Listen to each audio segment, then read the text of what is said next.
रमन अपनी पत्नी को लेकर अपनी पुश्तैनी हवेली जा रहा। रमन की कुछ महीनों पहले ही शादी हुई थी। रमन और सीमा दूसरे से बहुत प्यार करते। शादी के बाद रमन सीमा के साथ मुंबई गया था, लेकिन अब वह अपने घर वापस आना चाहती थी, इसीलिए वह सीमा के साथ वापस अपने गांव आ गया था। वापस आते वक्त बाहर आती हुई मुस्कुरा रही थी। रमन, कितना अच्छा लग रहा है ना वापस अपने गांव आकर। सच ही कहा, किसी ने अपना गांव अपना ही होता है। हाँ, यह बात तो बिल्कुल सही कहा तुमने। बात करते करते सीमा को रास्ते के बाजू में एक औरत खड़ी हुई दिखाई दी, जिसने लाल रंग का दुल्हन जैसे कपड़े पहना था। चेहरा घूंघट से ढका हुआ था और उसके हाथ में एक लालटेन थी। गाड़ी आगे जाने के बाद सीमा ने उसे गाड़ी के शीशे में देखा, लेकिन वहाँ कोई नहीं था। रमन, वो औरत कौन थी? कौन औरत? किसकी बात कर रही हो तुम? अरे, वहाँ औरत जो पीछे रास्ते के बाजू में खड़ी थी, मैंने तो किसी को नहीं देखा। सीमा को लगा शायद रमन का ध्यान नहीं गया होगा। हवेली पहुंचने के बाद रमन की माँ ने दोनों का स्वागत किया। आओ आओ बेटा, कैसे हो तुम दोनों? अच्छा हुआ तुम आ गए, तुम्हारे बिना तो घर बिल्कुल सूना सूना लग रहा था। मुझे तो बहुत याद आ रही है तुम दोनों की। हम ठीक है माँ, तुम कैसी हो? दवाई तो टाइम पर लेती हो ना? तभी वहाँ रमन का भाई राकेश आया। कैसे हो आप भैया और भाभी? हम अच्छे हैं राकेश, हम सब ठीक हैं बेटा। तुम बताओ, अचानक से कैसे आना हुआ? बात ही कुछ ऐसी है माँ, तुम्हें एक खुशखबरी देनी थी, इसीलिए गांव आए। खुशखबरी कैसी बेटा? तुम दादी बनने वाली हो माँ। सीमा प्रेग्नेंट है।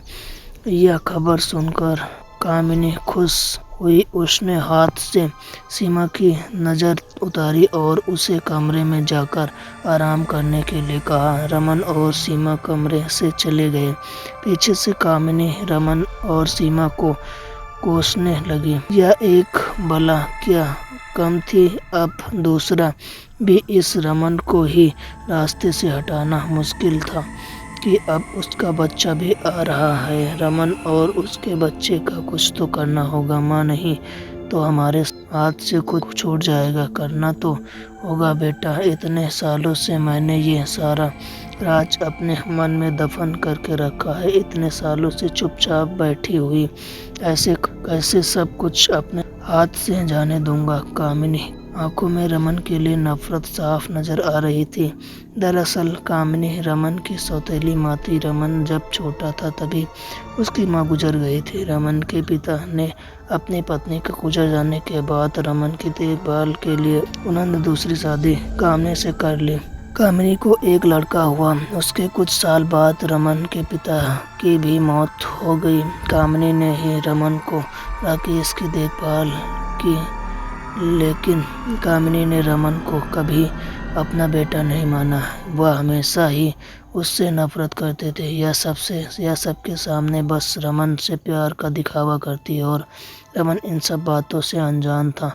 शाम को सब टेबल पर खाना खाने के लिए बैठ गए। कामिनी ने मन में अब भी सीमा और उसके बच्चे के लिए गुस्सा था, लेकिन वह चुप रही। खाना खाने के बाद रमन और सीमा अपने कमरे में चले गए। ऐसे ही कुछ महीने बीत गए। कामिनी हर वक्त प्रयास करती कि वह सीमा के पेट में पल रहे बच्चे को मार दे। एक बार उसने जमीन पर तेल गिरा दिया ताकि सीमा का पैर फिसल जाए, लेकिन उस समय सीमा ने खुद को जैसे तैसे संभाल लिया। तभी उसे खिड़की के बाहर वही औरत नजर आई जिसे उसने रास्ते पर देखा था। क्या कर रही हो सीमा? जरा ध्यान से, अगर गिर जाती तो। आई एम सॉरी रमन, मैं अब आगे से ध्यान रखूंगी। कामिनी का इरादा कामयाब नहीं हुआ, इसीलिए उसके मन में नफरत और भी बढ़ गई। फिर कामिनी ने सीमा को रोते वक्त उसके कमरे में जाकर दूध पीने को दिया, जिसमें उसने जहर मिलाया था। कामिनी के बाहर जाने के बाद सीमा ने दूध टेबल पर रखा और बाथरूम चली गई। बाहर आते ही उसने देखा कि दूध का गिलास जमीन पर पड़ा था और सारा दूध जमीन पर गिर गया था। तभी उसे अपने कमरे के खिड़की के बाहर नीचे वही घूंघट वाली औरत नजर आई। इस बार सीमा को डर लगा कि औरत आखिर है कौन और क्यों बार बार उसे दिखाई देती है। उसे लगा जब भी उसके साथ कुछ गलत होता है तो वह औरत उसके पास होती है। उसने यह बात रमन को बताना चाहा, लेकिन रमन ने यह इत्तेफाक होगा यह कहकर बात को उलट दिया। और दूसरी ओर कामिनी अपने काम को जल्द से जल्द अंजाम देना चाह रही थी। माँ, रमन और उसके बच्चे के बारे में क्या सोचा तुमने? जल्द से जल्द इनको हमारे रास्ते से हटाना होगा और अब और नहीं सह सकता। रमन को चिंता मत कर बेटा, मैंने इसका हल भी सोच लिया है। आज रात को ही मैं इसकी शुरुआत करूँ। तकरीबन रात के 2 बजे कामिनी घर से बाहर निकली और जंगल की तरफ हाथ में मशाल लेकर गई। जंगल में वो एक अंधेरी गुफा में चली गई। अंदर जाते ही गुफा से बहुत सारा चमगादड़ उड़कर बाहर आए। कामिनी अंदर चली गई। उसके कानों में किसी मंत्र की आवाज़ गूंजने लगी और हिम क्लीम चामुंडाय विच्छे, ओम हिम क्लीम चामुंडा विच्छे। गुफा में पहुंचने के बाद कामिनी ने देखा कि एक अघोरी जिसने पूरे बदन पर राख लगाई है, उसके नाखून मानो तेज चाकू जैसे नुकीले और बाल जटाधारी वह हवन कुंड में रक्त का अभिषेक कर हवन और रख कर रहा था। लेकिन कामिनी यह सब ऐसे देख रही थी जैसे उसे इन सब को कुछ फर्क नहीं पड़ता हो। उसने अघोरी को आवाज़ लगाई, बाबा मैं आ गई हूँ बाबा। कामिनी को देखकर अघोरी अब बाबा जोर जोर से हंसने लगे। आ गई तो कहो कैसे याद किया, अब क्या चाहती हो, किसकी बलि देना?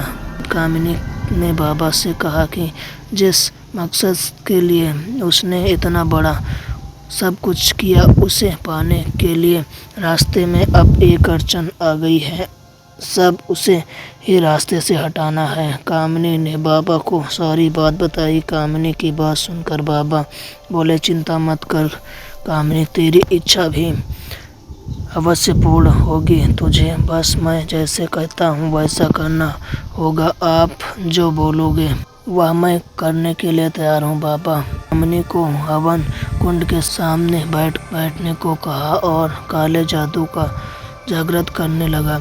ओम हिम क्लीम चामुंडा विच्छे, ओम हिम क्लीम चामुंडा विच्छे मंत्र पढ़ते पढ़ते अग्निकुंड में रक्त का अभिषेक कर रहा था। थोड़ी देर बाद उसने कामिनी को एक काले रंग की गुड़िया दी और उसे कहा कि ये गुड़िया 7 दिन तक सीमा के कमरे में छुपा कर रखना। 7 दिन बाद अमावस्या है। ठीक अमावस्या की रात को उसके पेट पर से 7 बार उल्टी दिशा में घुमाना होगा और काले कपड़े में लपेट कर शमशान में जाकर दफन करना होगा। मेरे प्रेत आत्मा को उसके बच्चे के जन्म के बाद अगले ही पल बड़ी चढ़ने होगी। कामिनी ने बिल्कुल वैसा ही किया और वह काली गुड़िया लेकर शमशान भूमि में चली गई। उसने उस गुड़िया को जमीन में दफन किया और वहां से जल्दी से दौड़कर चली गई। उसके बाद वही लालटेन वाली औरत आई और उसने उस गुड़िया को जमीन से निकालकर उसे तोड़कर जला दिया। कुछ हफ्ते बाद सीमा के डिलीवरी का टाइम आ गया। उस रात रमन सीमा को हॉस्पिटल लेकर गया। कुछ देर बाद राकेश और कामिनी भी वहां आ पहुंचे। डॉक्टर ने बताया कि सीमा को लड़का पैदा हुआ। कामिनी को गुस्सा तब आया जब डॉक्टर ने कहा कि बच्चा और माँ दोनों सुरक्षित हैं। यह बच्चा कैसे बच गया? अघोरी बाबा का काला जादू विफल हो कैसे सकता है? कामिनी गुस्से से अघोरी बाबा के पास गई। बाबा, आपने तो कहा था आप उस बच्चे की बलि चढ़ाएंगे, तो वह बच्ची जिंदा कैसे रह गई? काला जादू विफल कैसे हो गया?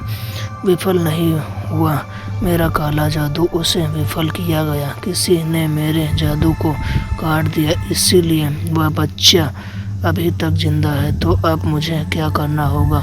उस बच्चे को मेरे पास इस गुफा में लाना होगा। कामिनी गुफा से बाहर आई और सीधे घर चली गई। दूसरी रात सीमा अपने बेटे को पालने में सुलाकर वॉशरूम चली गई। तभी वहाँ कामिनी आई और उसने बच्चे को उठाया और घर से पीछे चली गई। घर के पीछे राकेश पहले से ही उसका वहाँ इंतजार कर रहा था। कामिनी ने बच्चे को राकेश को दिया और गुफा में लेकर जाने लगी। बोला थोड़ी देर बाद सीमा आई। उसने देखा कि बच्चा पालने में नहीं है। वो जोर जोर से रमन को आवाज़ लगाई, रमन जल्दी आओ। रमन क्या हुआ सीमा, क्या बात? इसके बाद सीमा ने रमन को बताया कि अभी वो पालने में बच्चे को सुलाकर बाथरूम गई थी और बाहर आकर देखा तो बच्चा पालने में नहीं है। रमन और सीमा दोनों बच्चे को ढूंढने निकले ही थे कि तभी उन्होंने बच्चा तो घर के दरवाजे के सामने ही है। सीमा ने बच्चे को गोद में उठाया और घर के अंदर चली गई। कामिनी को कुछ समझ नहीं आ रहा था कि आखिर बच्चा यहाँ कैसे आया। उसने घर के पीछे जाकर देखा तो राकेश का मृत्यु शरीर जमीन पर पड़ा हुआ था।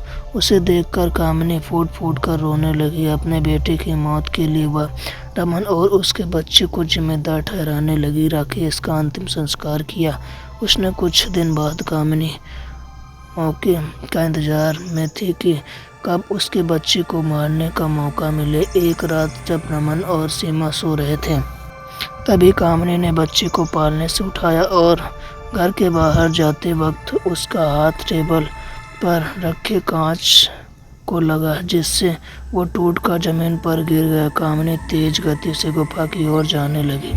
उसे बच्चे को जाते हुए रमन ने देख लिया। सीमा और रमन ने कामिनी का पीछा किया और वह गुफा में पहुंच गए। वहां का नज़ारा देखकर दोनों का दिल दहल उठा। कामिनी का सर धड़ से अलग होकर बाजू में गिर गया और अघोरी हाथ जोड़कर एक औरत को लाल रंग के जोड़े में थी उससे माफ़ी मांग रहा था। सीमा ने देखा कि उसके हाथ में बच्चा भी है। सीमा ने हाथ जोड़े और अपना बच्चा वापस देने मांगने लगी। मैं तुम्हें बच्चे को कोई नुकसान नहीं पहुंचाऊंगी। मैंने तो तुम्हें बच्चे की रक्षा की है। तुम्हारे देवर और तुम्हारी सास से अघोरी ने सारी सच्चाई सीमा और रमन को बताई कि उसकी माँ जायदाद के लिए उसे और उसके बच्चे को मारना चाहती थी। और इतना ही नहीं, रमन के पिताजी को भी कामिनी ने ही पैसे के लिए मारा था। सच्चाई सुनने के बाद रमन और सीमा ने उसका जोखी का धन्यवाद किया, जोखी वहाँ से गायब हो गई और सीमा रमन वापस अपने घर लौट आए। दोस्तों, ये स्टोरी अच्छी लगे तो हमारे चैनल को सब्सक्राइब करें।